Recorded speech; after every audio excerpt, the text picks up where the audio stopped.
नमस्कार। Dahiya nursing career academy के digital platform पर एक बार फिर से आप सभी का स्वागत है, अभिनंदन है। आज हमारे साथ वर्ष 2023 में चयनित मानसी तनेजा जुड़ी हुई हैं। इनसे जानेंगे कि इनकी पहले ही प्रयास में इनकी सफलता का राज क्या रहा, और आने वाले सभी अभ्यर्थियों से अनुरोध करूंगा कि वो इनकी बात को बहुत ध्यान से सुने, क्योंकि एक प्रतिभागी जो होता है उनको उनके लिए जिसने इस परीक्षा को पास किया है और उस परीक्षा को किस किस तरीके से इन्होंने क्या क्या कदम उठाए, क्या क्या पढ़ा, कि अध्यापकों का कितना रोल होता है, तमाम चीज़ों के बारे में जानने की कोशिश करेंगे। आपका स्वागत है। सबसे पहले कॉन्ग्रेचुलेशंस आप। Thank you sir. मैं ये कोशिश करूंगा कि एक बार आप सबसे पहले हमारे सभी दर्शकों को अपना परिचय दें, फिर आगे की वार्तालाप का सिलसिला हम शुरू करेंगे। आप अपना परिचय दीजिए। मैं मानसी तनेजा, मैंने अपनी BSc nursing government nursing institute Safidon से चारों साल फर्स्ट रैंक के साथ क्लियर की थी और हरियाणा में गवर्नमेंट कॉलेज में फर्स्ट रैंक रहा था। पास आउट होते ही मैंने दहिया नर्सिंग करियर एकेडमी, जो कि jail house cafe power house के ऊपर है, उसे ज्वाइन किया। जी, चलिए ये इनका परिचय। वैसे मैं बता दूं, ये किसी परिचय के मोहताज नहीं है, गवर्नमेंट सफीदो कॉलेज से पास हैं। और जैसे इन्होंने बताया कि इनका प्रथम स्थान रहा, ये भी इसके लिए भी ये बधाई की पात्र है।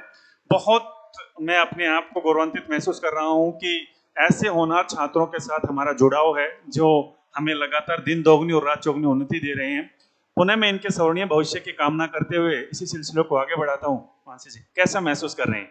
सर बहुत खुशी होती है जब फर्स्ट ऑल इंडिया रैंक आती है तो। सोचा था? सर बिल्कुल, रोज सपने देखे थे, यकीन था। सपना देखा था, सपना साकार हो गया। सर सपना साकार हो गया। अगर मैं ये कहूँ कि इस सपने को साकार करने में दहिया नर्सिंग कैरियर एकेडमी की भूमिका कुछ है, ईमानदारी से बताइएगा। सभी दर्शक देख रहे हैं, किसी को गुमराह करने की आवश्यकता नहीं है, कि इस सपने को साकार करने में दहिया नर्सिंग कैरियर एकेडमी की उन तमाम अध्यापकों की कितनी भूमिका रही होगी? सर बहुत अहम भूमिका निभाई है सभी टीचर्स ने। डेली क्लास में टाइम पे आना, टाइम पे पढ़ाना, डेली टेस्ट कंडक्ट करवाना, टेस्ट का रिजल्ट देना, ऐसा एनवायरनमेंट देना जहां हम पढ़ सके, लाइब्रेरी प्रोवाइड करना, सब चीज़ों ने बहुत हेल्प की है सर। चलिए, ये तो बताया इन्होंने कि बहुत अहम भूमिका इन्होंने निभाई, इसमें कोई दो राय नहीं है कि ये एक आरंभ से ही एक होनहार छात्रा रही। 5 महीने में चीजें संभव हो पाती हैं, आने वाले अभ्यर्थियों को क्या कहेंगे? ऐसा सर कुछ हम कर सकते हैं कि 5 महीने में भी ऐसे सपनों को साकार किया जाए? सर 5 महीने मेहनत की थी मैंने बहुत अच्छे से, और फर्स्ट अटेम्प्ट में 214 रैंक आया। सर डेली रूटीन बनाना, डेली टाइम पे एकेडमी आना, कभी छुट्टी ना करना, डेली टेस्ट देना, कोई टेस्ट मिस नहीं किया। ये नहीं है पहले मैं शुरू से ही टॉप 10 रैंक पे आई, जब टेस्ट होते थे मेरा 50th रैंक भी आया, कभी कभी 30th भी आया, फिर 10th आया, तो धीरे धीरे करके ऊपर आई। उसका कितना रोल रहा जब टेस्ट मिस कर देते थे, क्लास को छोड़ के थोड़ा बहुत 10-20 मिनट पहले चले जाते थे, तो जो दो दहिया नर्सिंग एकेडमी के डायरेक्टर सुमित दहिया ने जो आपको टोका टोकी की, उससे थोड़ा इरिटेट होते थे क्या, कि हमें नहीं सर। टोका जा रहा है, हमें ऐसे किया जा रहा है, हमें बाउंड किया जा रहा है? क्या वो लगता है कि उस इन्वायरमेंट को क्रिएट करने से रिजल्ट, कहीं ना कहीं रिजल्ट भी बना, वो आपके लिए ही ऐसा किया जा रहा था? अभी कुछ महसूस हो रहा है उसके बारे में? बिल्कुल सर। सर टोकते थे पर हमारे भले के लिए टोकते थे कि टाइम पे आनी है, कभी छुट्टी नहीं करनी, टेस्ट देने में हमारा ही फायदा है, हम खुद को इवेल्युएट कर पाएंगे कि पहले से हम अब किस स्टैंड पे रैंक गए। अगर पहले 10th था तो अब भी 10th है, या अब 9th है, तो खुद को इवेल्युएट करने के लिए टेस्ट देना बहुत कंपलसरी है। जी, मैं आने वाले सभी अभ्यर्थियों को बता दूं, जैसा मानसी बता रही हैं कि टेस्ट देना आपके लिए बहुत ज़्यादा ज़रूरी है। मैं हमेशा कहता हूं कि ये वनडे कॉम्पिटिटिव एग्जाम की मॉक टेस्ट जो है वो बैकबोन होता है, और वो आपको देना ही देना चाहिए। और दूसरी सबसे बड़ी बात इन्होंने कही, रेगुलरिटी। अभी दो ही बातें निकल के सामने आई है, रेगुलरिटी। सेकंड निकल के आई है कि इन्होंने मॉक टेस्ट अपने डेली दिए। इनका ऐसा नहीं है स्टार्टिंग से ही अच्छा रैंक था, इन्होंने बताया कि 50, 55, 60 रैंक भी इनका ये क्लासरूम का रैंक है। ऑल इंडिया लेवल पे ये टेस्ट होता है, तो वहाँ कहाँ स्टैंड करती होंगी, इसका मूल्यांकन आप खुद भी कर सकते हैं। बहुत अच्छी बात बताई, और मेरे हिसाब से आने वाले सभी विद्यार्थी इसको बहुत बेहतर तरीके से समझ भी पाएंगे। चलिए, मैं देखिए मैं बता दूं 2023 में दहिया नर्सिंग कैरियर एकेडमी ने 16 से अधिक छात्रों को चयनित किया है। मानसी ने अपना कीमती समय निकाला। एक एक करके मैं सभी विद्यार्थियों को आपके सामने लेकर आऊंगा। हमारे इसी क्रम में हमारे साथ सुजीत हैं, 44 शायद रैंक है अगर मैं ठीक हूं तो। सुजीत हैं, सोनम है, बड़ी सोनम छोटी सोनम के नाम से हम जानते हैं शायद सोनम, और मानसी हमारे साथ हैं। और भी काफी लंबी फहरिस्त है ये छात्रों की, तो उन सब से भी आपको मिलवाएंगे आज जिनसे जानते हैं। आप मुझे ये बताइए, आपकी शुरुआत जो होती है वो मेरे ख्याल से अंकित चौधरी की क्लास से होती है, तो जो अध्यापकों का लेवल है उसको कितने नंबर देना चाहेंगे? आप अंकित चौधरी से पढ़े, बीपी सर से पढ़े, आप संजीव सर से भी पढ़े हैं, और आप पीडिया वाले सन्नी सर से भी पढ़े। ये वेरिएशन कैसा नजर आता है आपको? इसमें कितनी सफलता के लिए ये क्यों कितना रोल प्ले करता है? सबसे पहले तो सर एम्स अगर देखा जाए, कोई सब्जेक्ट कम ज्यादा आ जाता है, कभी ओबीजी ज्यादा मार्क्स की, कभी पीडिया ज्यादा मार्क्स की, पर जो फिक्स है वो है फंडामेंटल। फंडामेंटल सबसे ज्यादा मार्क्स की कैरी करती है, जो कि हमें संजीव सर पढ़ाते थे। संजीव सर की एक्यूरेसी बहुत ज्यादा है, मतलब मैं बहुत। रोकना चाहूंगा आपको। जब ये एग्जाम आपका हुआ था तो मैं देख रहा था, मैं ज्यादा एक्टिव तो नहीं रहता व्हाट्सएप पे। संजीव सर ने कुछ क्वेश्चंस ऐसे कैसे डाले थे, उनमें कितनी सच्चाई है? सर संजीव सर की हर एक चीज में सच्चाई थी। उनके न्यूमेरिकल्स कराना, उनका जो डाटा है ना सर, जी सर बहुत एक्यूरेट डाटा है संजीव सर का। न्यूमेरिकल्स हो गए या फिर सीपीआर, कोई भी टॉपिक हो गया सर, बिल्कुल क्लियर होता था सर। ऊपर से इतने कम समय में अब नोट सेट एकदम से हो गया। उन्होंने जो क्रैश कोर्स करवाया, सुबह से शाम तक क्लासेस चलती थी, वो भी सर बहुत अच्छा था। तमाम दया नर्सिंग एकेडमी के अध्यापक, जैसे संजीव सर का बताया, अंकित चौधरी, बीपी सर से हमारे साथ जुड़े हैं, और सन्नी सर हैं, तमाम अध्यापक हमारे साथ जुड़े हैं। मैं सबको पुनः धन्यवाद करता हूँ अगर आप हमें सुन रहे हैं तो। और जैसे इन्होंने बताया कि बहुत अधिक एक्यूरेसी, और जैसी शुरुआत इन्होंने चाही थी वैसी शुरुआत हुई। चलिए मुझे ये और बताइए, अचानक से जो पूरा का पूरा फॉर्मेट चेंज हो गया, क्योंकि नोट सेट इससे पहले सिर्फ साल में एक ही बार होता था, हाँ जी। 2 बार होने लगा।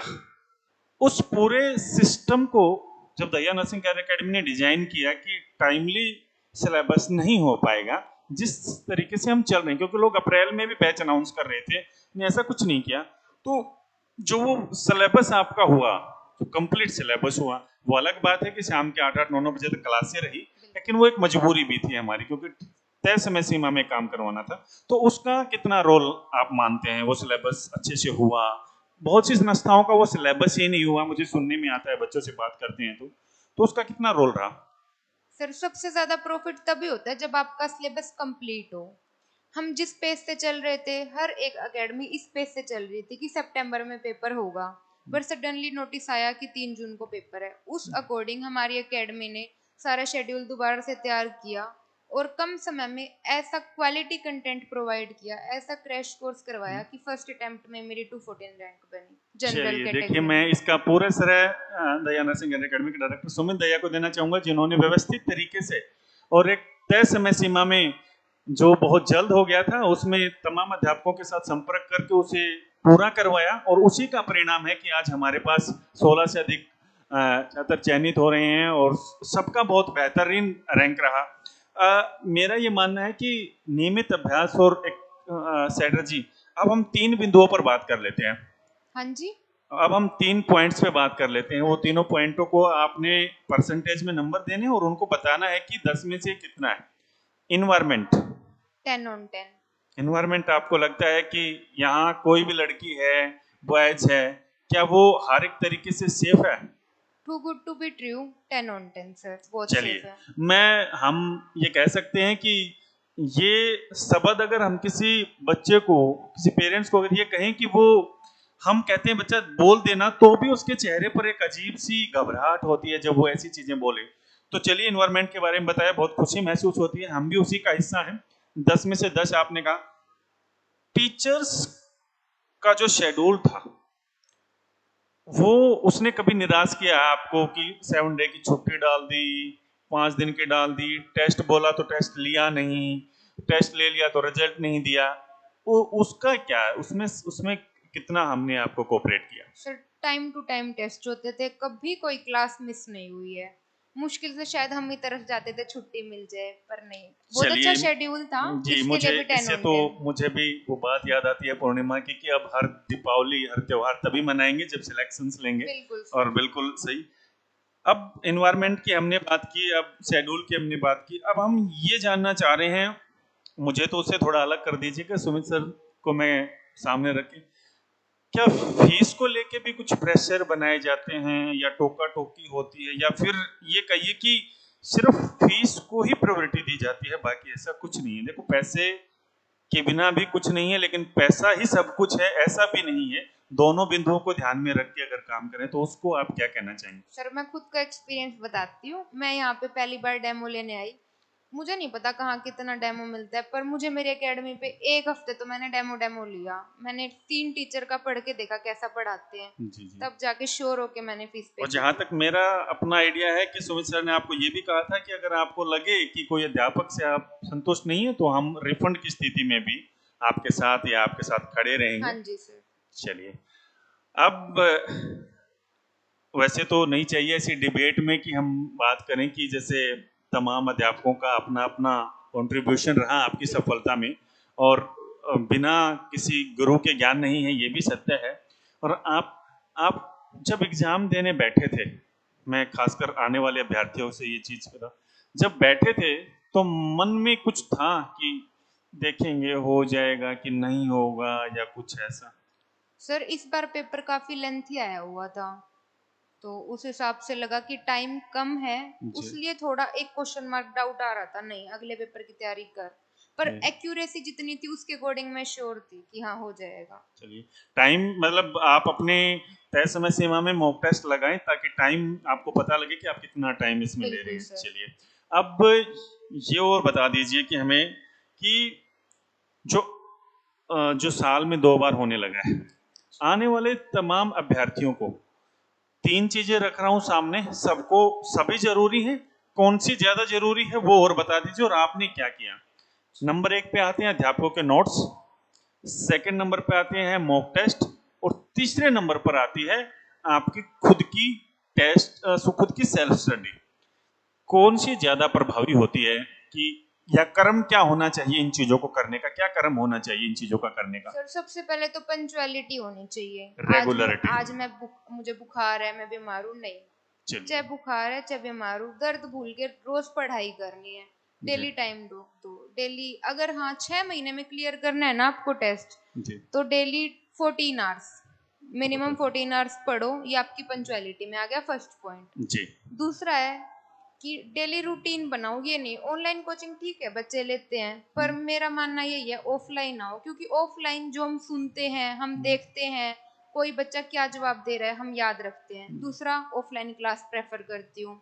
तीसरा, डेली टेस्ट दो, जैसे कि मैंने पहले बताया कि इवेल्युएट हो जाता है जी। कि दूसरों के कंपैरिजन में हम कहाँ हैं, क्योंकि आगे जाके दूसरों से compete करना है, और खुद के कंपैरिजन में हम कहाँ स्टैंड कर रहे हैं।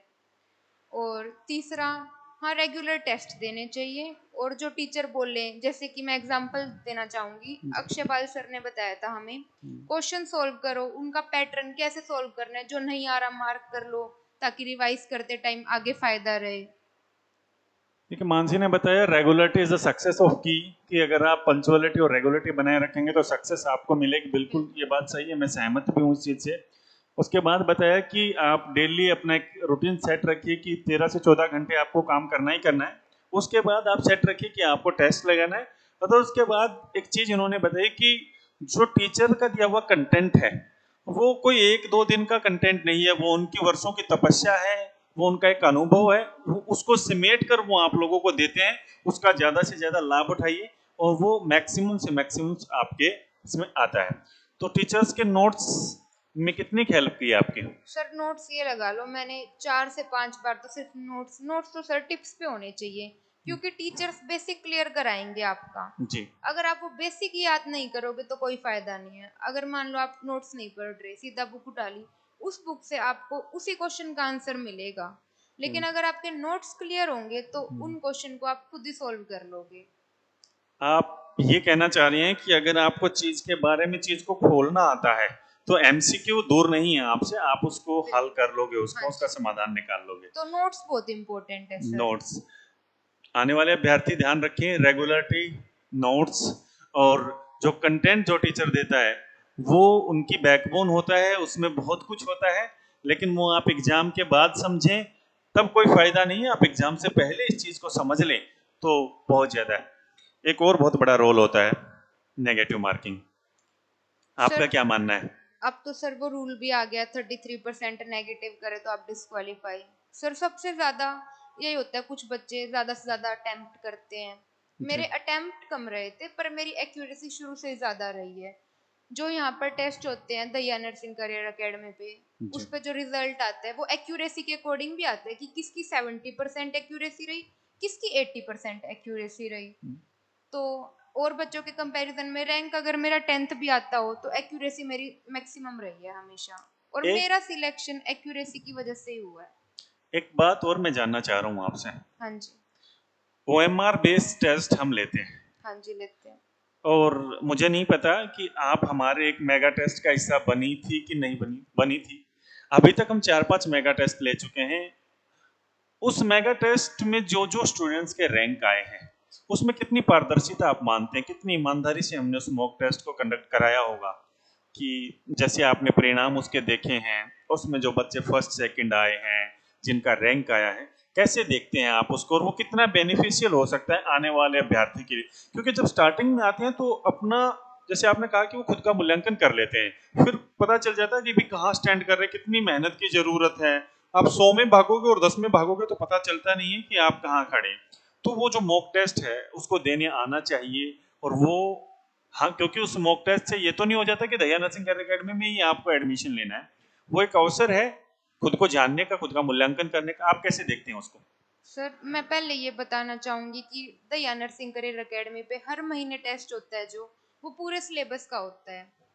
तो पूरे सिलेबस में से सारे क्वेश्चंस पूछे जाते हैं और रैंकर्स निकाले जाते हैं, और उन रैंकर्स को तोहफा मतलब जो कह लो जी, इन्हीं किसी को सम्मानित किया जाता है। सम्मानित किया जाता है।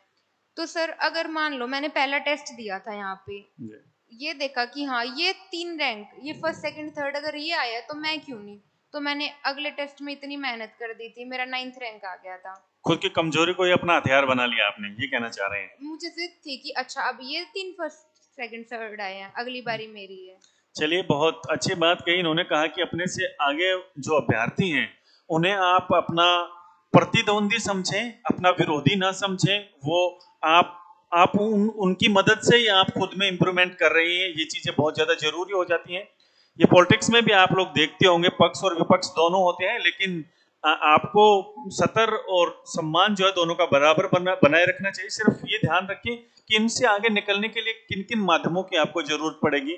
हमेशा जो स्टूडेंट आपसे आगे है उसने आपसे ज्यादा हार्ड वर्क किया है और ये हमें बिल्कुल नहीं भूलना चाहिए कि बहुत अधिक मेहनत उन लोगों ने की है। चलिए, अब हम इस सिलसिले को खत्म करने की तरफ बढ़ रहे हैं। इससे पहले मुझे ये बताइए, आप अपने जूनियर्स को क्या सुझाव देंगे? दहिया नर्सिंग कैरियर एकेडमी पे विश्वास किया जा सकता है? बी ऑनेस्ट, अपने मन पे हाथ रख के बताइए, क्या उन पे विश्वास किया जा सकता है? सर विश्वास किया जा सकता है। विश्वास किया जा सकता है। तो अभी जो हमारे कुछ अभ्यर्थी जो बस यूं कहिए कि नंबरों से नहीं रहे, पॉइंटों से रहे, उन्हें आप कैसे देख रही हैं? उन्हें क्या करना चाहिए अभी? आपका क्या सुझाव है उनको?